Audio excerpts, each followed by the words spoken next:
Muy bien, entonces retomamos con nuestras clases de catecismo para adulto. De esta vez con una nueva modalidad, esto es, no vamos a tener clases transmitidas en línea, sino grabadas, más bien, y se les será dada la transmisión hasta el momento en que podamos tener clases presenciales, ¿no?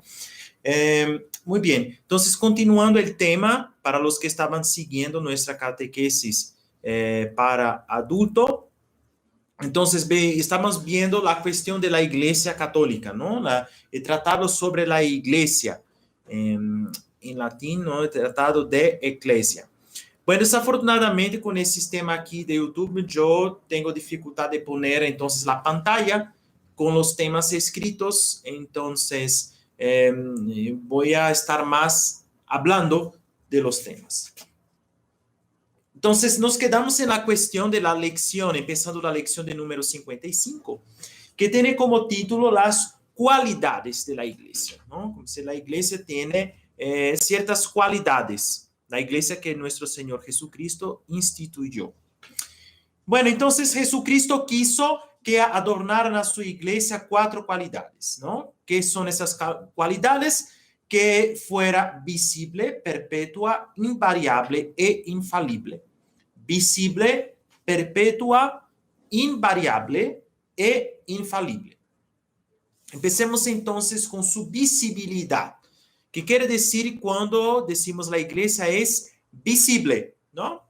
Entonces, la visibilidad de la iglesia consiste en que es una sociedad visible y exterior, ¿no? No es una sociedad invisible o puramente invisible en la que no podemos contar los miembros. No sé, que nada más Dios sabe los miembros. No, es una sociedad visible, tal cual, por ejemplo, un país.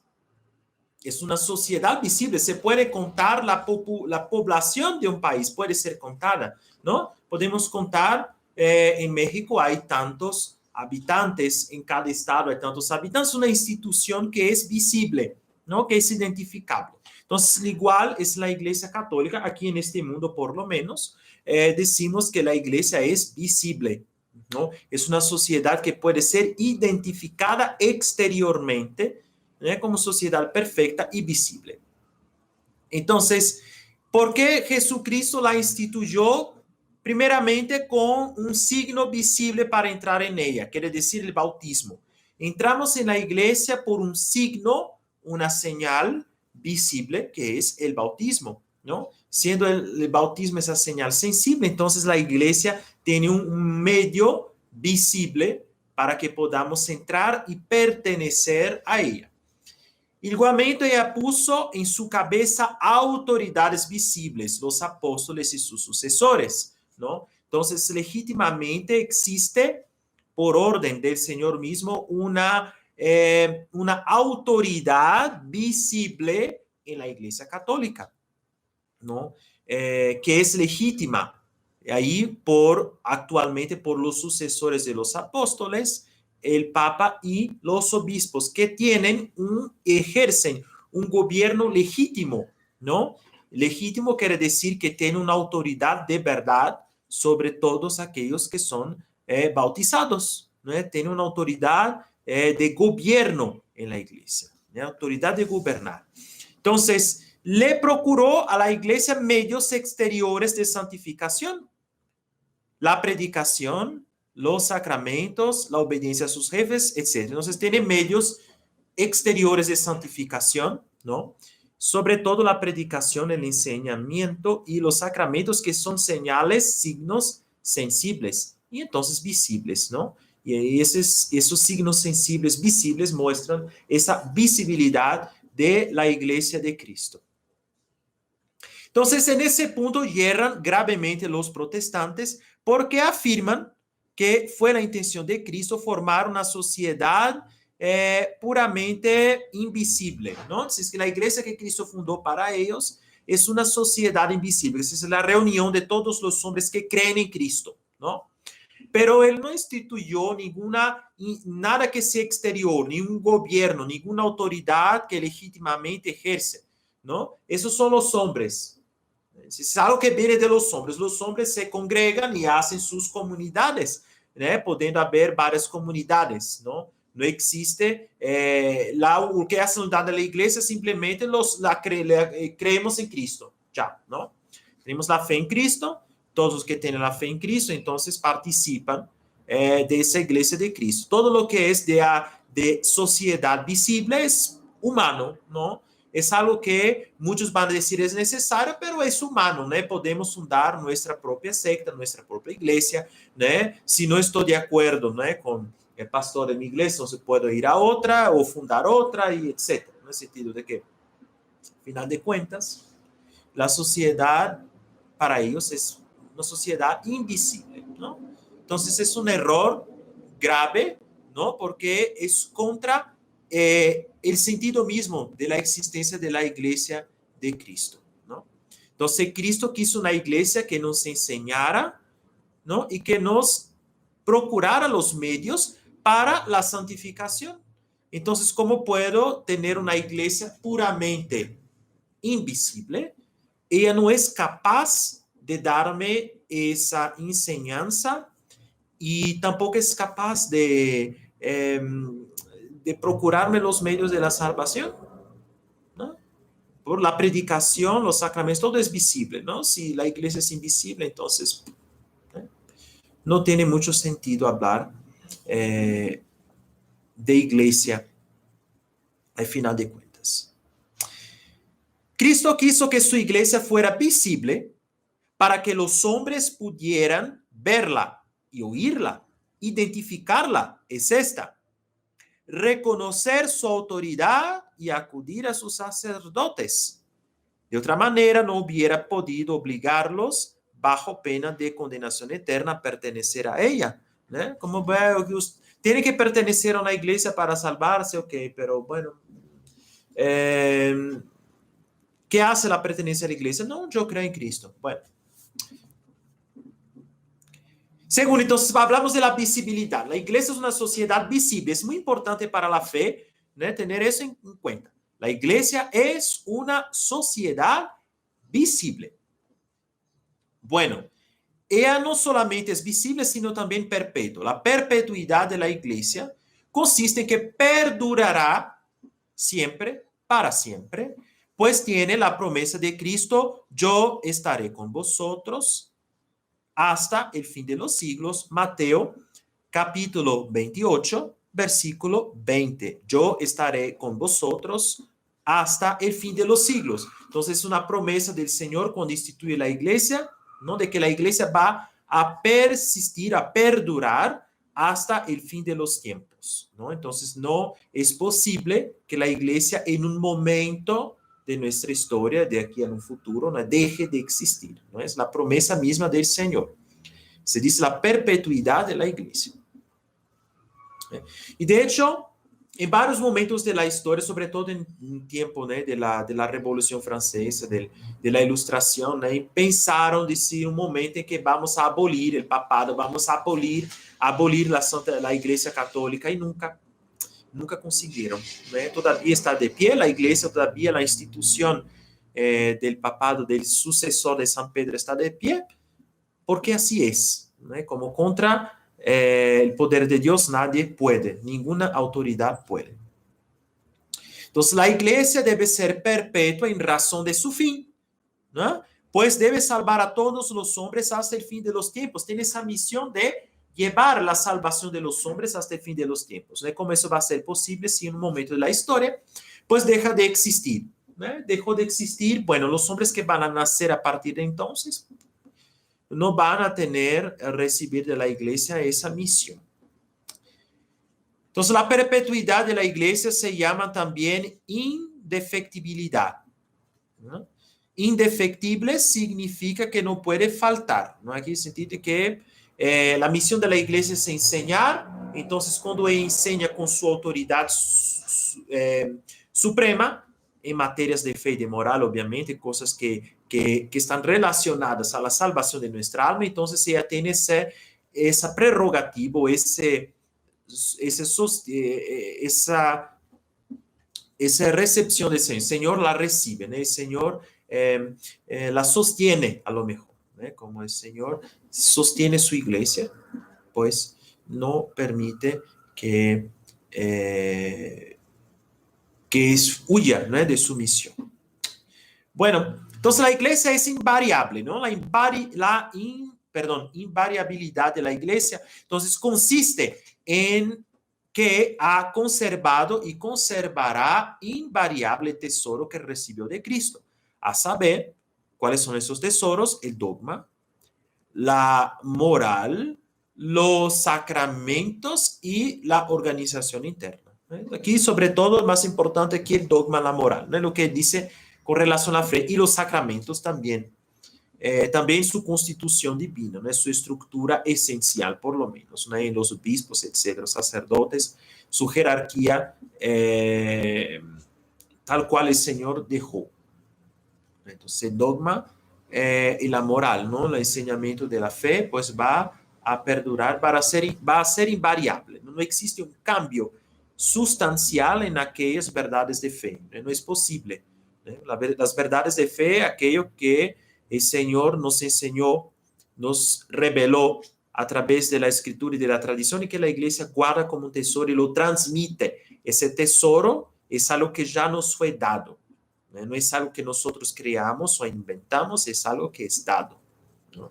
Algo que es que recibimos como un tesoro, ¿no? Algo que guardamos y transmitimos. No podemos cambiarlo, no es así. Bueno, sin duda que ha habido desenvolvimiento y perfección en el dogma católico. Sí, es verdad. A lo largo de los siglos, pues, hay una reflexión, ¿no?, sobre la verdad de fe que nos ayuda, o con términos más apropiados, no sé, a explicar mejor las verdades de fe, las mismas verdades, ¿no? No se trata de explicar nuevas verdades, sino explicarla de una manera más reflexionada. Pero este desenvolvimiento consiste no en que se haya enseñado verdades nuevas, es ese punto, ¿no?, no contenidas en la Sagrada Escritura o en la tradición, sino que se han declarado y enseñado en forma perfectamente clara y explícita verdades que estaban allí contenidas en forma general, oscura o imprecisa, ¿no? Entonces, por ejemplo, la Escritura enseña que en Dios hay Padre, Hijo y Espíritu Santo. Ok, todo bien. El dogma se fue desenvolviendo hasta que encontró la forma precisa. En Dios hay tres personas en una sola sustancia, ¿no? Y así ha pasado con otras verdades, eso que llamamos Santísima Trinidad, ¿no? La palabra Trinidad como tal no vamos a encontrar en las Escrituras, ¿no? El concepto sí, pero no la palabra como tal, ¿no? Entonces, eso pasa con el largo de historia, pero es ese desenvolvimiento homogéneo del dogma, es decir, que el dogma no cambia, ¿no? Él crece, pero siempre en el mismo sentido y la misma sentencia, ¿no? Entonces, eso es lo que tenemos que guardar y dejar bien, bien en nuestra mente, ¿no? Entonces, el dogma sí tiene una cierta evolución, ¿no?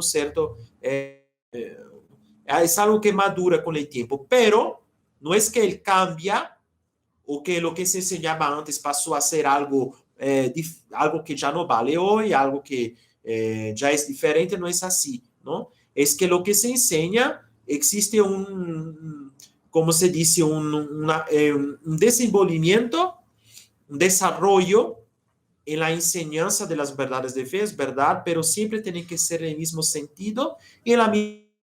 Porque si cambiamos el sentido o la sentencia, pues cambiamos el dogma, ¿no? Entonces, eso no es posible. Entonces, en el mismo dogma, pues, en el mismo sentido, en la misma sentencia, pues sí existe un desarrollo de cómo explicamos las verdades de fe. Eso es verdad, ¿no?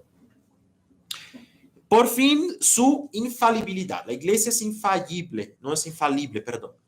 Consiste en no poder errar en asuntos pertinentes a fe y la moral. Obviamente, ¿no? Lo que no pertenece a la fe y la moral no es algo que está relacionado con nuestra salvación eterna, con la misión de la iglesia. Entonces, no hace sentido, ¿no?, que como tal, ¿no?, la iglesia tenga o haya recibido del Señor haya recibido del Señor mismo esa prerrogativa para enseñar cosas que están fuera de ese contenido de fe y de moral, ¿no? La fe, lo que tenemos que creer para nuestra salvación, la moral aquí, ¿qué tenemos que hacer para nuestra salvación? Es todo relacionado a nuestra salvación eterna, o la misión que la iglesia recibió de Cristo en la tierra.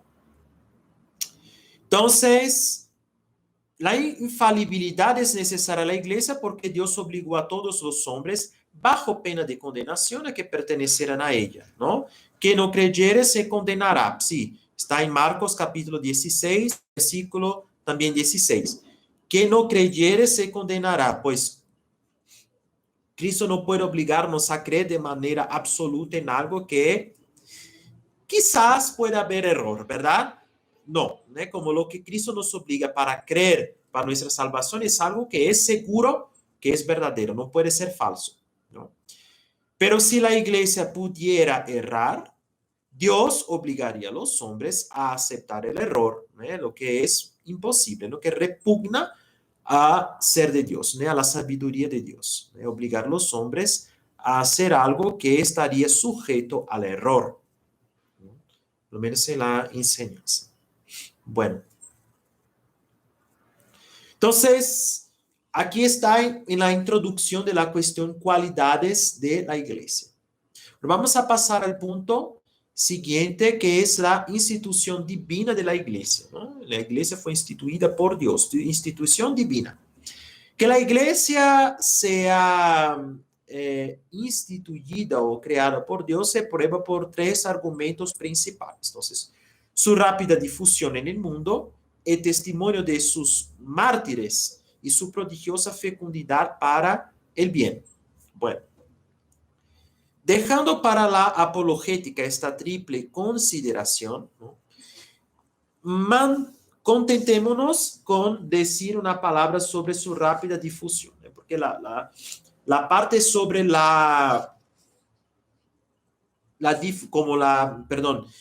sobre la fecundidad y el testimonio de los mártires vemos más en la parte de apologética, ¿no? En la parte de apología. Bueno. Entonces, primero, ya los hechos de los apóstoles, entonces nos hablan de millares de judíos convertidos, ¿no? Entonces está en Hechos capítulo 2, versículo 14. San Pablo escribe a los romanos 20 años después de la ascensión del Señor: vuestra fe es anunciada por todo el mundo, ¿no? Entonces, Romanos capítulo 1, versículo 8. Y Tertuliano, célebre defensor del cristianismo, decía hace el año 197 a los gentiles: somos de ayer y llenamos todo vuestro imperio, ¿no? Como que aquí refiriéndonos a la difusión rápida del cristianismo en una situación de persecución, además. Segundo, la empresa de difundir la doctrina de Cristo tenía que vencer gravísimas dificultades. Bueno, la sensualidad y orgullo de los hombres, el poderío de los emperadores romanos y de las casas sacerdotales judías y paganas, etc. Entonces, la envidia de los paganos y de los judíos, ¿no? Que de los judíos que no se convirtieron, a lo mejor, ¿no? Que no aceptaron a Cristo. La sensualidad y el orgullo de los hombres, obviamente, ¿no? El cristianismo va a dar un mensaje contra el mundo, ¿no? Cristo y su mensaje pues enseña que las obras del mundo son malas, que las obras del mundo son perversas, entonces el mundo va a odiar a Cristo, él mismo lo dijo, ¿no? Entonces, el mundo os odia porque vosotros manifestáis al mundo que sus obras son malas, ¿verdad? Entonces, obviamente. Y los poderes políticos de la época, sea el poder religioso, el poder político del gobierno, del Imperio Romano, que sí va a perseguir la iglesia, etc. Entonces, el cristianismo sobrevivió y aumentó rápidamente a pesar de todas las dificultades. Está. não contavam com meios adequados para isso. É importante dizer isso, né? Como que humanamente falando não tinha tantos meios. Os apóstolos não tinham nem dinheiro, nem influências políticas, nem sabedoria e eloquência humanas, né? Não eram como considerados sábios assim, humanamente, não por los hombres, nem o poderio de las armas, não eram tampouco militares, né? Gran parte de ellos pobres pescadores ou gente sencilla que vai a predicar um evangelho, bueno, né? Gente que não tinha muita instrução, né? Não era uma pessoa educada com toda a educação grega ou romana, enfim, né, clássica, né? Sendo eloquente, né? etc. Não? Bueno, obviamente São Paulo tinha uma educação romana mais precisa, né? Pero os apóstolos que Cristo escolheu, pues não. ¿No? Entonces, esos elementos serían contra ellos y aún así, boom, responsables por difundir rápidamente el cristianismo. ¿Verdad? Muy bien. Entonces, contaban sí con una especialísima protección de Dios, ahí sí, ¿no? Porque era la obra de Dios. Entonces, ahí de Dios, por eso que funcionó. San Marcos termina su evangelio con esas palabras que nos dan la clave del éxito alcanzado. Los apóstoles partieron y predicaron donde quiera, cooperando el Señor a su obra, ¿no? Y confirmando su palabra con los milagros que la acompañaban. Marcos capítulo 16, versículo 20. De nuevo, ¿no? Está al final, a los finales del Evangelio, según San Marcos, ¿no? Los apóstoles partieron y predicaron donde quiera. Okay. Cooperando el Señor a su obra. El Señor cooperando. Fue por eso que funcionó. Y confirmando su palabra con los milagros que la acompañaban. Entonces era la obra del Señor. Conclusión, la admirable propagación de la iglesia fue llevada a cabo sin medios humanos proporcionados a la empresa, ¿no? Y mediante una especialísima ayuda de Dios, en consecuencia es obra divina, ¿no? Es una obra que desafía, que causa un reto, ¿no? A los medios humanos, ¿no? Es una obra emprendida con pocos recursos humanos, pero que sí tenía el auxilio de Dios, y teniendo el auxilio de Dios funcionó, y fue, porque ahí en esta causa estaba Dios. Bueno, entonces por aquí terminamos, hoy la clase va a ser bastante corta, por ser, es una clase, pero al mismo tiempo un poco experimento, ¿no? Para ver cómo funciona. Entonces, los que estaban teniendo la clase vieron que la que duraba más o menos una hora, ¿no? Esa ahí nada más duró unos 20, 25 minutos, pero né, funciona un poco como un test a ver cómo va a funcionar esa nueva modalidad de clase. Entonces, ahí vimos la lección 55. La próxima clase vamos a entrar en el capítulo sobre el fin y poderes de la iglesia, ¿no? Cómo funciona el fin de la iglesia y los poderes que tenemos en ella. Ave María Purísima, sin pecado concebida. Que Dios os bendiga en nombre del Padre, y del Hijo, y del Espíritu Santo. Amén. Tengan una excelente semana, que Dios os bendiga y nos vemos la siguiente semana. Muchas gracias.